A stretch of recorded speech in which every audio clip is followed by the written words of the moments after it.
Hi everyone, welcome back to our YouTube channel.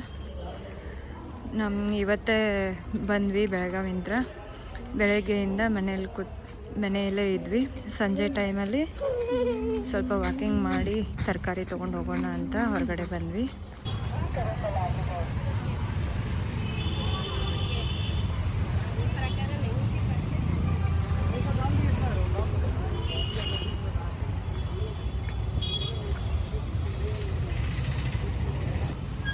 Tano mag ba?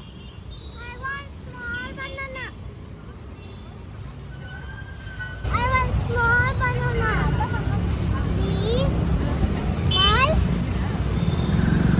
Already there is 2 kg of banana at home. I want small. After finishing those, we will buy again.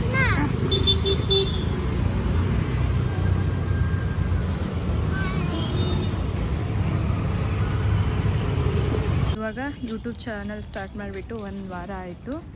ನಮ್ಮ ಪರಿಚಯದವರು, close friends ಎಲ್ಲರೂ phone ಮಾಡಿಬಿಟ್ಟು ನಮಗೆ ಖುಷಿ ಆಯಿತು, ಚೆನ್ನಾಗಾಯಿತು start ಮಾಡಿ ಅಂತ positive response ಕೊಡ್ತಾ ಇದ್ದಾರೆ. ಇದು ಚಾನಲ್ ಸ್ಟಾರ್ಟ್ ಮಾಡಿದಾಗಿಂದ ಕಲ್ಕೊಳ್ತಾ ಇದ್ದೀವಿ, ಎಡಿಟ್ ಎಲ್ಲ ಮಾಡೋದು ಮತ್ತು ಇನ್ನೂ ಜಾಸ್ತಿ ಕಲ್ಕೊಳ್ಳೋದು ಇದೆ. ಮತ್ತು ಒಂದೊಂದು ಸಾರಿ ವಿಡಿಯೋ ಜಾಸ್ತಿ ಮಾಡಿರ್ತೀವಿ, ಆದರೆ ಅದರಲ್ಲಿ ಹಾಕೋಕ್ಕೇನೋ ಕಂಟೆಂಟ್ ಸಿಗಲ್ಲ ಅಂತ ಅದು ಪೂರ್ತಿ ವಿಡಿಯೋ ವೇಸ್ಟ್ ಆಗಿರುತ್ತೆ. ಒಂದೊಂದು ಸಾರಿ ಚೆನ್ನಾಗಿ ಬಂದಿರುತ್ತೆ, ಹಾಕಿರ್ತೀವಿ.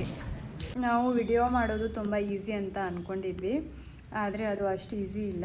ಯಾಕಂದರೆ ಪಬ್ಲಿಕಲ್ಲಿ ಹೋಗಿ ವಿಡಿಯೋ ಮಾಡ್ಕೊಳ್ಳೋದು ಸ್ವಲ್ಪ ನಾಚಿಕೆ ಅನಿಸುತ್ತೆ. ಒಂದು ಶೂಟ್ ಮಾಡಿ ಅದನ್ನು ಹುಕ್ಸ್ ಜೊತೆಗೆ ಎಡಿಟ್ ಮಾಡಿ ಅದಕ್ಕೆ ಕರೆಕ್ಟಾಗಿರೋ ಟೈಟಲ್ಲು, ಡಿಸ್ಕ್ರಿಪ್ಷನ್ನು, ಹ್ಯಾಶ್ಟ್ಯಾಗು ಮತ್ತು ಥಂಬ್ನೇಲೆಲ್ಲ ಹಾಕಿ ಅಪ್ಲೋಡ್ ಮಾಡೋವರೆಗೂ ಎಷ್ಟು ಕಷ್ಟ ಮತ್ತು ಕ್ರಿಯೇಟಿವಿಟಿ ಇರುತ್ತೆ ಅಂತ ಗೊತ್ತು. ನನ್ನ short thought. Please like, share and subscribe. Thank you for watching. Bye bye.